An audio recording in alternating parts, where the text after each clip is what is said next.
تو آج میں آپ کو 5 سنہری باتیں بتانے جا رہا ہوں۔ امیر المومنین حضرت علی رضی اللہ تعالی عنہ نے ایک بار فرمایا، میری 5 باتیں یاد رکھو اور انہیں کبھی مت بھولنا۔ یہ ایسی باتیں ہیں کہ اگر تم لوگ اونٹوں پر سوار ہو کر ان کی تلاش میں نکلو تو اپنے اونٹوں کو کمزور اور دبلا بنا لو گے، مگر یہ باتیں تمہیں کہیں نہیں ملیں گی۔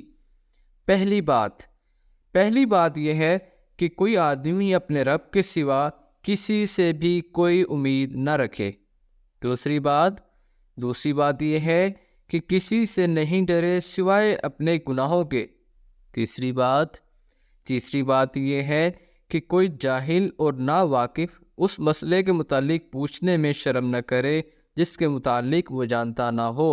چوتھی بات یہ ہے کہ جب کوئی کسی عالم سے ایسی کوئی بات پوچھے جو اسے معلوم نہ ہو تو وہ یہ کہنے میں شرم نہ کرے کہ اس بات کو اللہ تعالیٰ زیادہ جانتا ہے، میں نہیں جانتا۔ اور 5ویں بات یہ ہے کہ صبر ایمان کے لیے وہی درجہ رکھتا ہے جو بدن کے لیے سر رکھتا ہے، اور اس کا ایمان نہیں جس کا صبر نہیں۔